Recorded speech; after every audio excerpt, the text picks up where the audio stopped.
Hello friends, I am Chevee. Welcome to my shed. How are you today? How's life in your world? How's things where you are? I hope it's all fantastic. How was your weekend? I had a great weekend. I got a lot done, and we'll talk about that later in the week. But for now, I have my Kindle with me, and that means I probably read something, and I did. This morning, with 2 minutes to spare before I had to clock into work, I finished The Way of Kings, book 1 of the Stormlight Archives by Brandon Sanderson. The Way of Kings is a gigantic book, 1,200 pages, and I have heard, that it is a little bit, not necessarily controversial, but some people say it's just the super slow-paced book that doesn't grip you and it doesn't leave you wanting to read more, whereas others say it's a masterpiece and the whole Stormlight Archives is amazing. Because of that, I did a part 1 of this review called The First Half. I stopped when my Kindle said I was at 50%, and I talked about the first half of the book and the way I felt. Now I finished the book. We're going to talk about how I feel about the book as a whole, but I'm going to try to in particular talk about how I feel about the second half now that I've read the first half.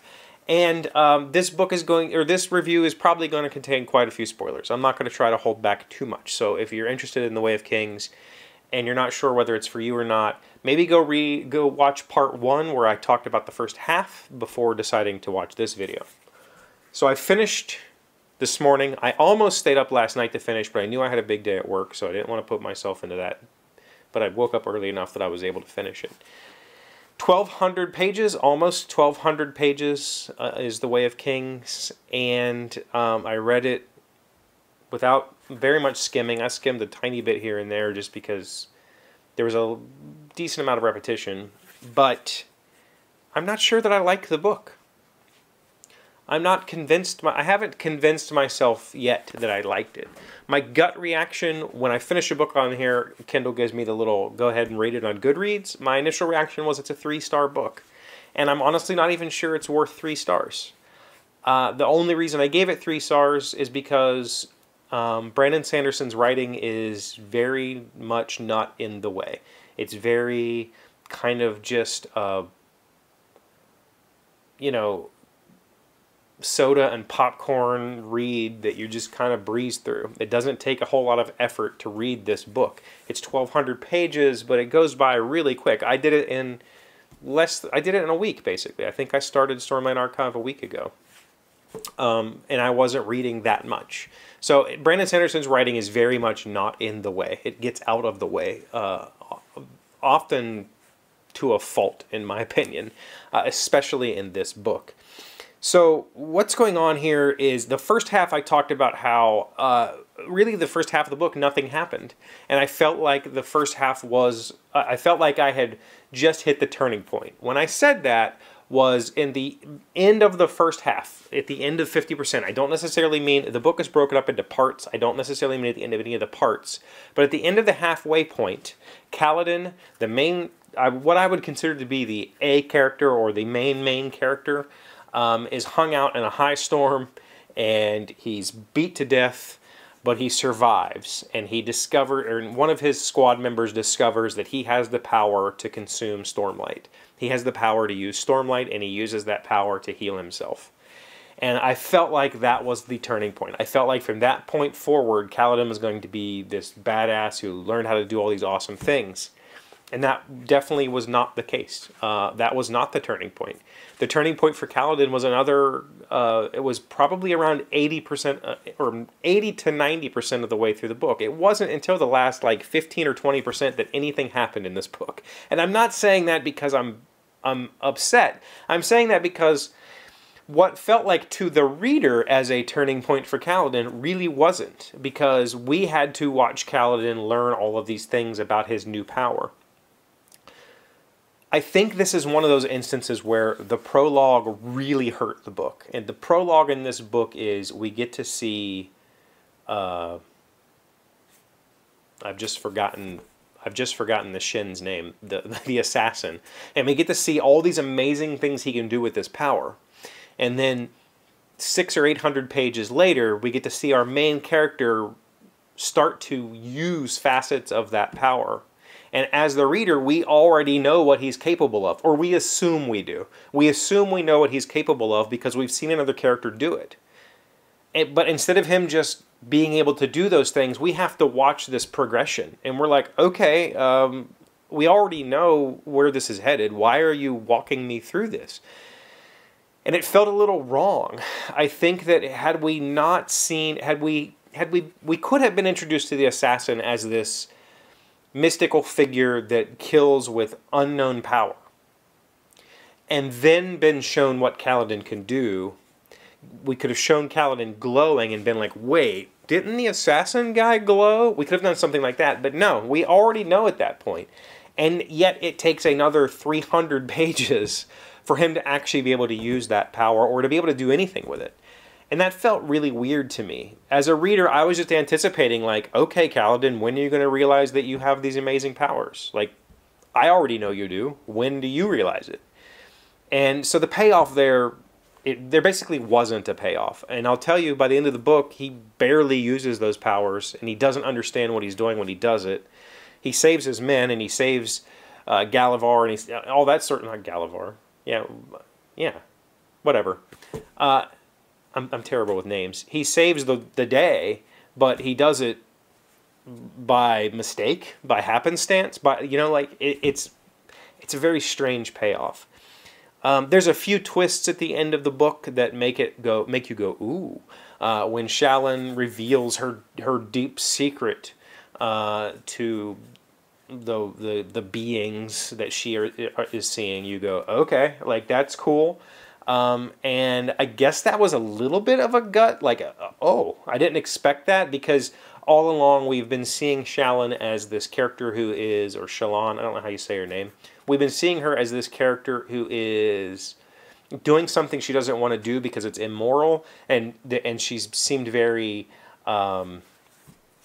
she seemed very reserved and very shy and very naive. And then when you find out her big secret, which I'm not going to reveal because that might be something that's worth latching onto in this book, you go, whoa, that was unexpected. When you find out Jasna's secret, you're just like, whatever, I don't really care, because as the reader, I don't understand the implications of that yet. I don't understand what soul casting is. I've just seen some people use powers that are completely unexplained to me as a reader. So the whole book is, I've honestly heard people say you can skip this book and just start reading book 2, and I've heard diehard fans say do not do that. You will miss so much. I'm not sure what I would miss, to be honest with you. One of the reasons I was excited about reading this was I love Mistborn. I love the Mistborn trilogy, the original trilogy. I thought it was amazing. And one of the things that I heard Brandon say about the Mistborn trilogy was he wanted to pack an entire fantasy epic that other writers would spend 7 or 8 or 10 books on. He wanted to pack that into 3 books. And I feel like he did. I feel like he really pulled that off. It's still, and at the same time, I feel like he could have done it in less than 3 books, because the second book had that muddled middle where your just stuff is kind of, I don't know what's happening here and I don't know why I care. This book feels like the first 3 chapters of Mistborn. Like that's all that it accomplishes here. That's all that we get, right? Is the first 3 chapters of Mistborn expanded to fill 1,200 pages. It feels like the opening third of a book.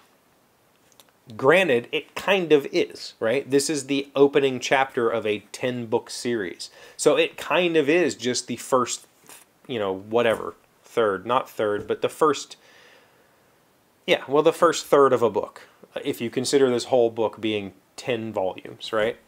But that doesn't excuse that it's intended to be read as a book. And to me, I felt no payoff. I have no connection to any of the characters.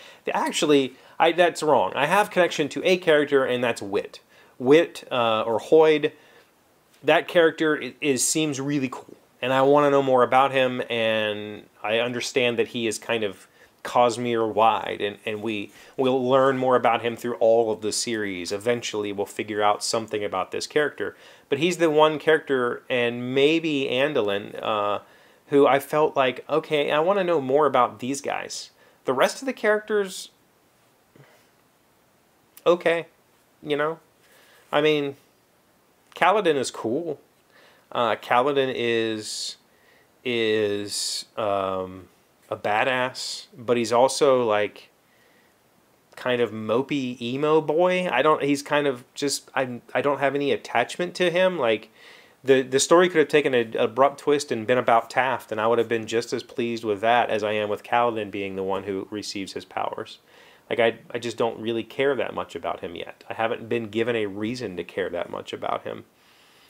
And I think that's where people have complaints about the book. Now, all that being said, all of my criticisms that it doesn't feel like much happened in this book, I am intrigued by the religion. I'm intrigued by the magic, the different types of magic. I'm intrigued by these people being lost in a lore that may or may not be reality, in a history that may or may not be reality. I'm intrigued by the Fabrials and what the ancients were able to do versus what we're capable of doing now. I'm intrigued by a lot of the things. And I probably will continue reading because, if nothing else, like I said earlier, it's just an easy read. You just kind of pick it up and read it, and you're like, okay. And I don't necessarily have to feel like I have to be combing pages for minute details. That being said, if you pay attention, Brandon sprinkles in a whole bunch of foreshadowing and a whole bunch of little hints at what comes later in the book. And so if you enjoy that kind of thing, great. It also means that he pays all of those off. So you don't ever feel like, did I miss something? Do I need to go back? Like, no, you don't. Like, it was there, and if you caught it, cool, and if you didn't, it's fine, because it's gonna be revealed later anyway. I very much enjoyed the strange world. That was a criticism that I had in the first half, was that the creatures and the planet and the weirdness of everything was not very well explained. It felt like they were on an alien planet that was being described by a blind man. Like, everything is stone, plants are here, but they retract into the earth, and everything else looks like crabs or some kind of crab, and that's it. And by the end of the book, I still feel like everything was very underexplained as to rock buds and shale bark and the various crab-like creatures that are running around. But I think it was underexplained, or it was explained enough that I didn't feel pulled out of the story. Like, I didn't feel like I had to know what these creatures are. But at the same time, I wished for a little bit more. I wished for a little bit more of an understanding as to, some of the pictures I've seen make it look like this is some sort of, they're living on a dry coral reef with like coral growing out of the ground. Maybe that's what it actually is. It's inspired by some sort of underwater scene. But as a reader, none of that comes across. It just comes across as confusing. So overall, I still think that it's a 3-star book. I'm going to leave it there. 3 out of 5 stars. It's okay. It's completely unimposing, which means that for an epic fantasy story this big, to have the first volume be very unimposing, to be very open and inviting, it feels good. It feels like I didn't waste my time reading it, but I definitely was wishing for more. I was wishing for a story, and what I ended up getting was a whole lot of exposition. A whole lot of exposition through the eyes of some characters that are going to be important later. But as in this story, are they important? I guess in their own little world, but they're not important yet to the overall story. So there we go. That's my thoughts. Way of Kings, Stormlight Archives, Volume 1, by Brandon Sanderson. It's okay. Just okay. please feel free to refute anything I said or to give me your input in the comments down below. I really appreciate hearing from you. Thank you for being here as always. Thank you for being amazing friends and wonderful people. I appreciate you. And I'll see you again tomorrow. Today's word you should know to sound smart is exemplar. It is a noun meaning a role model, a shining example of a desired state, status, or behavior. The system, the American one at least, is a vast and noble experiment. It has been polestar and exemplar for other nations. Phyllis McGinley, an American poet. Exemplar. E-X-E-M-P-L-A-R. Is Kaladin an exemplar? Or maybe it's... Maybe it's Wit.